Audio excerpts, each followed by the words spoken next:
It wasn't much of a summer for many people because of coronavirus. What are people doing? They're going to Airbnbs. Well, what makes a good Airbnb? They may be where you want to be, have the stuff you want them to have. Does it really make it good when you get there? What's the secret sauce to get an awesome Airbnb? There are actually a few ways to find out. Stay tuned. Most people right now are choosing Airbnbs because you have fewer people in and out.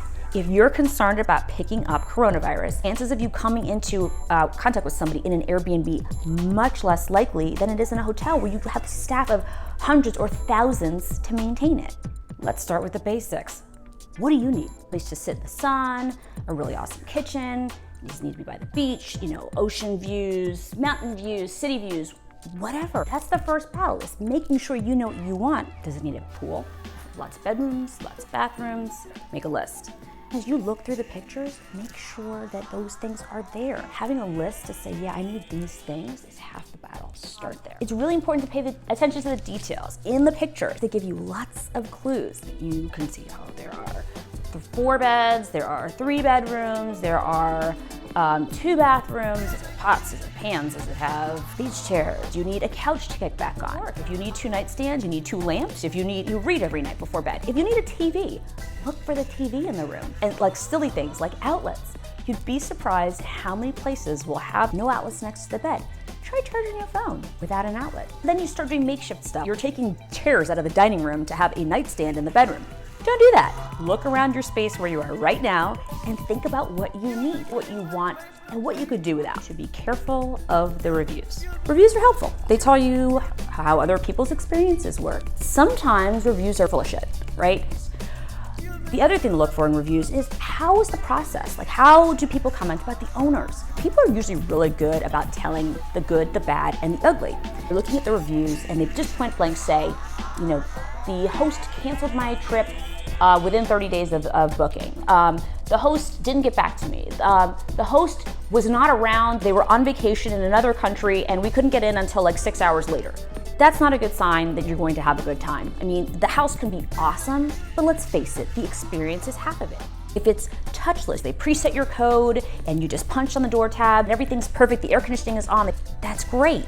You may want somebody to meet you there with their little mask on and say, hi, I am so-and-so. You may expect a welcome basket. Not every property and not every host is gonna do that. How much service are you looking for? There's a couple of tips I have to give. Most people are probably not thinking about them, but they're important. Internet, duh. Everybody needs internet right now. You could start school if your kids are distance learning. You could take the iPads and the laptops and all that, but it isn't gonna work for you if the internet sucks, right? You might wanna actually reach out and ask the owner whether or not their internet is good. You might even wanna ask them to send you like their latest speed check, like from Ookla Speed Test or Fast or one of those services. You don't wanna get there and have the internet suck or your cell phone suck. You cannot do anything without really good internet. You might wanna check the reviews, see if anybody's made comments about it. I think that most Airbnbs should have really great internet, unless you're going to get off the grid, which some people are. That's totally good. Everybody needs internet right now. I like to go to the beach. Most places with beaches have really horrible parking. It's non-existent. Finding some place that has parking on site, covered parking on site, a garage to keep your stuff secure, whatever. Those are important. Let's just say you go to the South Bay, Manhattan Beach, Hermosa Beach, any of those areas in Southern California. You've got a big old car filled with your crap, your kids' stuff, all your giant coolers of whatever it is that you brought with you, and you now have to park this behemoth vehicle, and there's no place to put it. You need to think about that and really ask, look in the reviews for those, and if you don't find anything, you might want to call the host and ask what the policy is or how much space there is, because parking is a real thing. See also, is there a cost for it? If you're in a place that has permit parking only, they may not have a parking permit at all. It may be metered parking, which really, really blows. So now you're spending all your time driving around looking for parking. That's not good. That would really suck. Otherwise, if you're in a city, in and out, you're again on business and there's parking, but you gotta pay for it. Confirm that first, because that will be really old if you come with a car and you have no place to put it. If you don't have a car and you're coming in and you need transportation to get to this place, make sure that it's easy to find, that you can get there, or whatever you're taking will actually even go to where your Airbnb or your vacation rental is. All right. Another thing to think about is the availability. Airbnb, VRBO, HomeAway, all those guys have their calendars. Some hosts are really good about it, others are horrible.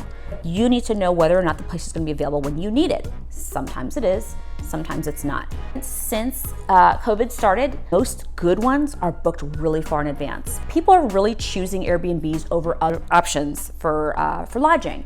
I read a stat, I want to say it was either June or July, the number of Airbnb bookings was up about 150%. Think about that.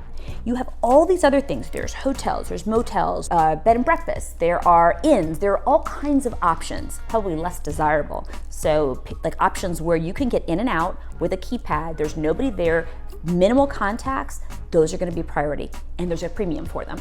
Everything that I have looked at in the last, call it 3 months, has been pretty solid, and if I was getting in, it was on a last minute, random, couple of weird little days in between bookings, and that was that. If you really wanna go someplace and you're going for something awesome, plan in advance.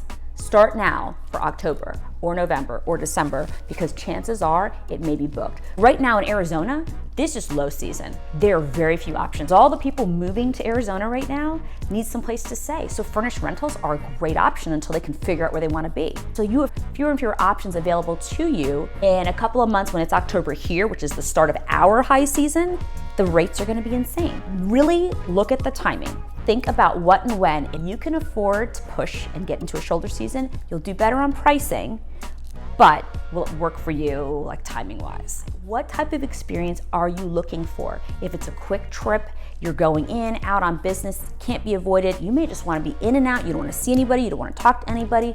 But on the flip side of that, if you're going somewhere and you're staying for a month, you need to know the finer details like how to put on a fireplace, or how to get the lights to turn on at night, or how to work the hot tub. It may be a little bit trickier. Again, going back to prioritizing what you need, what you want, what you expect, and kind of starting from there to make sure your Airbnb actually fills those needs.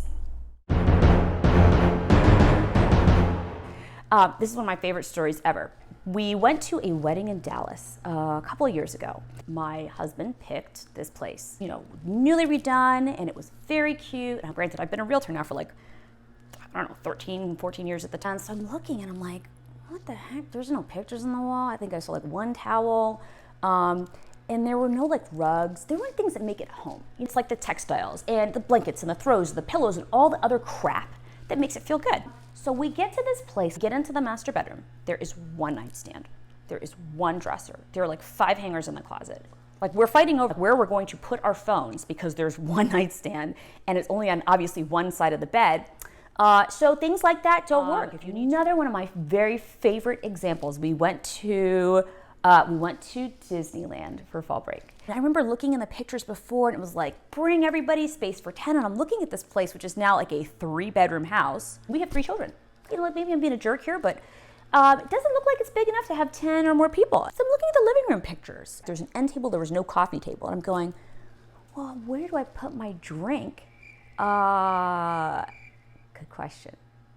And then I'm looking at the dining room, and I'm my family of 5, and I'm realizing that there's only 4 chairs. Okay, so we get there, and just like I thought, there's a table and 4 chairs for 5 people. Did they expect us to eat outside?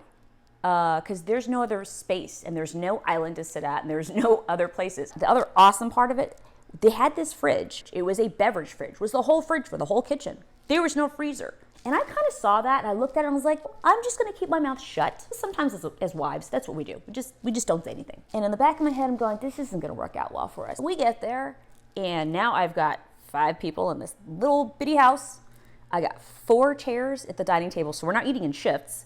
And I've got a fridge with no ice. It's October in California. That's kind of a warm time of year. There's like fires all around us. Ice would have been awesome going into Disneyland. It had the best reviews. They must have contacted everybody in their really large family to like leave a awesome review. Sometimes you can spot those and you can go, yeah, that's not real. There's just no chance that everybody was super safe.